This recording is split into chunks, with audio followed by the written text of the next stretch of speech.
Hello everyone, it's me, Aditya Putri, student number 45. Today, I will analyze intercultural communication in the film Avatar 2009. The movie portrays a dramatic choice between human cultural and the Na'vi culture on Pandora. Through this presentation, I will explore how their cultural differences, values, communication styles, and power structures shapes interaction and conflict in the story. Look, these presentations will cover several areas. I'll begin with the cultural context of Pandora, followed by communication style and how state dimensions. Then I will explain cultural identity, stereotype, and power dynamic after identifying the issues shown in the film. I will after solutions based on intercultural communication theories. Pandora is portrayed as a deeply spiritual and communal society that may life in balance with nature. Hanoi Area, the anti-star in the ecosystem. The culture is grounded in ritual symbolism and collective identity shaping how they perceive outsider and interpret new experience. The Na'vi communicate through high contact message that rely on symbolism, non-verbal cues, and emotional thinking. Humans, however, communicate in a low contact way, direct, efficient, and command-driven. This difference causes early misunderstanding because each group interprets message through its own cultural lens. Humans in the film are highly individualistic, motivated by profit, achievement, and personal objective. In contrast, Na'vi define themselves through their collective identity, family, clan, and interconnectedness with nature. These conflict values lead to different understanding of land, purpose, and community.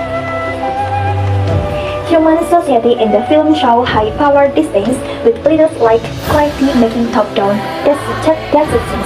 The Na'vi, however, follow a more egalitarian structure when leaders gain respect through wisdom. That first, this mismatch creates unequal communication and makes negotiation difficult. Humans represent a masculine culture focused on the aggression, competition, and dominance. The Na'vi reflect feminine values like harmony, nurturing, and coexistence. Because of this opposition orientation, both groups approach conflict and decisions making in completely different ways. Jack undergoes deep cultural identities negotiations. He began as a human soldier with military loyalty, but as he learned the Na'vi language and traditions, he started adopting their values. His identity slowly transforms, creating tensions between his human duties and his growing connection to the Na'vi world. Jack experienced all stages of cultural shock, frustrations, adjustment, and mastery, but the justice attack he began to truly belong. The Na'vi gives him purpose and a sense of home that he never felt on it. His relationship with native strengthened this connection, making Pandora feel like his real life rather than a mission. Stereotypes strongly influence communications. Human label the Na'vi are primitive and irrational, justifying their colonial actions. Meanwhile, the Na'vi see humans as violent destroyers. These stereotypes block empathy and prevent genuine dialogue, reinforcing fear on both sides. The communication between the two groups is shaped by power imbalance. Humans possess weapons, intelligence, and economic control. The Na'vi have spiritual and communal power, but not structural power. This imbalance creates communication that is forced, unclear, and often violent.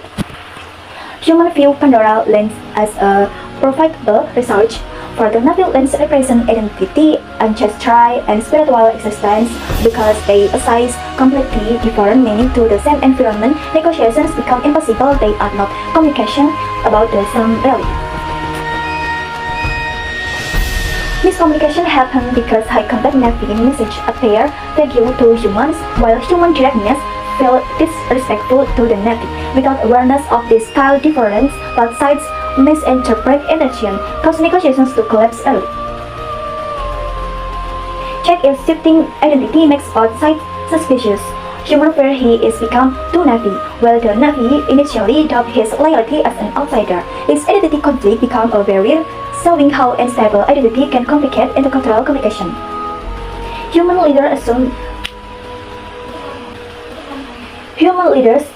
the Na'vi are incapable of negotiations. This stereotype leads them to dismiss diplomacy completely and choose force instead.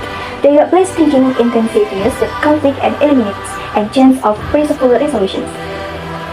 Negotiations break down because human control the terms, the timing, and the environment. To intercultural communication requires balance, but the Navi were never given equal standing. This structural and imbalance leads to short-lived rather than collaborative and interaction.